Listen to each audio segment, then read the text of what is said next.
नमस्कार दोस्तों, मैं राहुल राजपूत एमआरसी क्लासेस खररा के यूट्यूब चैनल में आपका बहुत बहुत स्वागत करता हूं। जैसा कि आपको पता है कि हम आधुनिक भारत का इतिहास पढ़ रहे हैं और उसमें हम आपको गांधी युग के बारे में पढ़ा रहे हैं, जिसकी 2 वीडियो में पहले ही बना चुका हूं। जिन लोगों ने नहीं देखी हैं वो चैनल को सब्सक्राइब करें और यहाँ पे डिस्क्रिप्शन में आपको लिंक दे दी जाएगी, तो वहाँ पे पिछली दोनों वीडियो आपको मिल जाएंगी। आज जो हमारा पार्ट होगा वो गांधी युग या आधुनिक भारत के इतिहास का भाग नंबर 3 होगा। तो जहां पर हमने उसको कल खत्म किया था वहीं से क्रम बाई क्रम इसको आगे बढ़ाते जाते हैं और धीरे धीरे हम अपना टॉपिक पूरा कंप्लीट करते जाते हैं। तो चलिए तो स्टार्ट करते हैं अपना नया टॉपिक, गांधी युग भाग नंबर 3, आधुनिक भारत का इतिहास। तो चलिए देखते हैं। तो कल जैसा कि मैंने आपको पढ़ाया था, तो कल हमने 1915 से स्टार्ट किया था और 1919 के रॉलेट एक्ट तक हम आ गए थे। तो आज दोबारा हम रॉलेट एक्ट से अपनी चीजों को क्रम बाई क्रम क्या करते जाते हैं, शुरू करते जाते हैं। तो देखिए, तो क्या होता है कि भारत में अंग्रेजों के प्रति काफी क्रांतिकारी गतिविधियां क्या हो जाती, बढ़ जाती हैं। तो इन क्रांतिकारी गतिविधियों को दबाने के लिए अंग्रेज क्या करते हैं, लंदन से भारत में एक कानून बनाते हैं और उस कानून को रॉलेट एक्ट के नाम से जाना जाता है।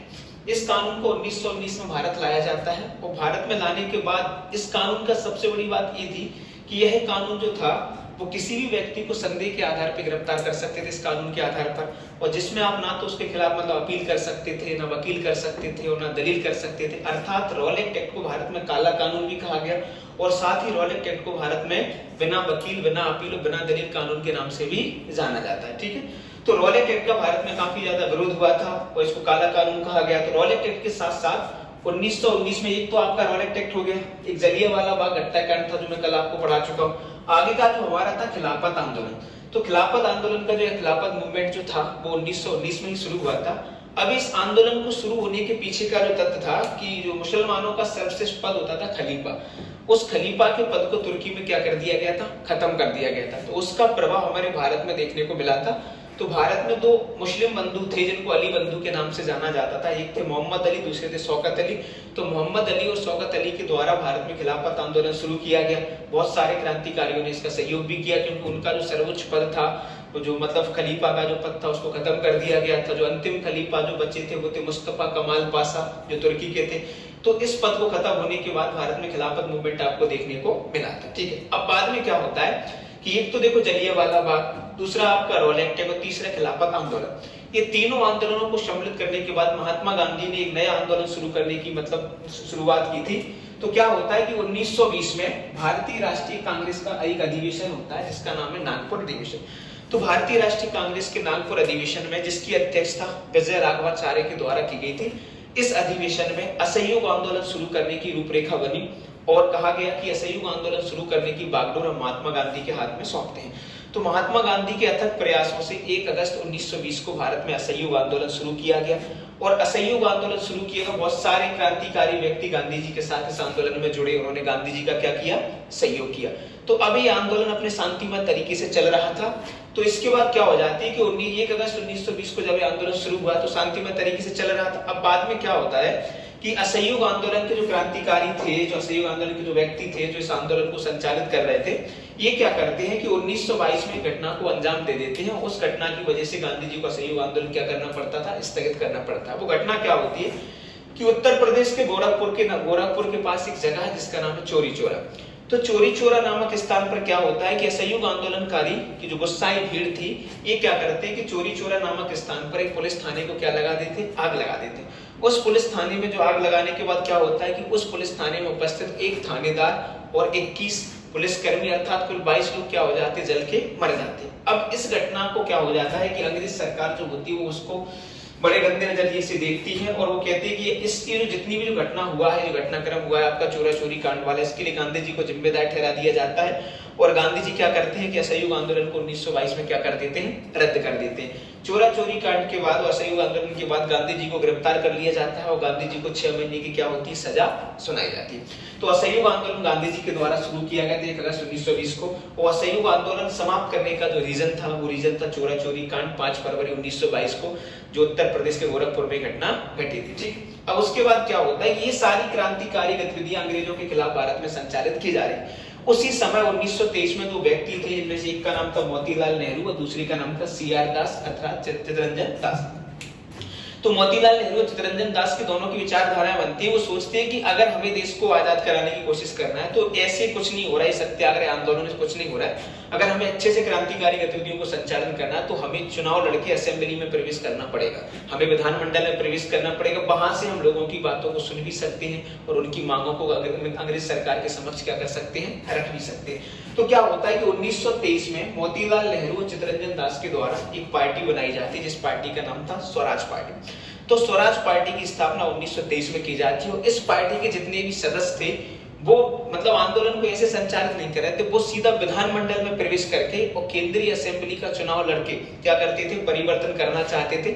इसलिए स्वराज पार्टी के सभी क्रांतिकारियों को परिवर्तनवादी के नाम से जाना जाता है। तो इनने 1924 में हुए केंद्रीय विधानमंडल के चुनाव लड़े और चुनाव में जीत हासिल की और सबसे बड़ी सफलता जो स्वराजियों की थी या परिवर्तनवादियों के थी, इनमें एक व्यक्ति की जिनका नाम था विट्ठल भाई पटेल।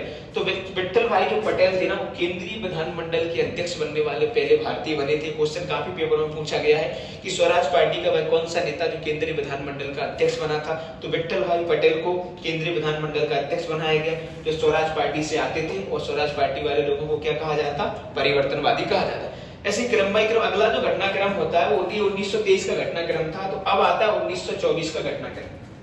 तो 1924 में दो घटनाक्रम होते हैं कि एक तो 1924 में भारतीय राष्ट्रीय कांग्रेस का बेलगाम अधिवेशन होता है। तो भारतीय राष्ट्रीय कांग्रेस के बेलगाम अधिवेशन की विशेषता है कि पहली बार और अंतिम बार महात्मा गांधी को अगर कांग्रेस के किसी अधिवेशन का अध्यक्ष बनाया गया तो वो अधिवेशन था 1924 का कांग्रेस का बेलगाम अधिवेशन। तो बेलगांव अधिवेशन कांग्रेस का बेलगांव कर्नाटक का एक जिला है, वहां पर इस अधिवेशन को संपन्न कराया गया था और महात्मा गांधी को पहली बार 1924 में कांग्रेस के बेलगांव अधिवेशन का अध्यक्ष बनाया गया था। तो पूछा जाता है कि महात्मा गांधी कांग्रेस के कौन से अधिवेशन के अध्यक्ष बने, तो 1924 के बेलगांव अधिवेशन के गांधी जी को पहली बार और अंतिम बार अध्यक्ष बनाया गया था।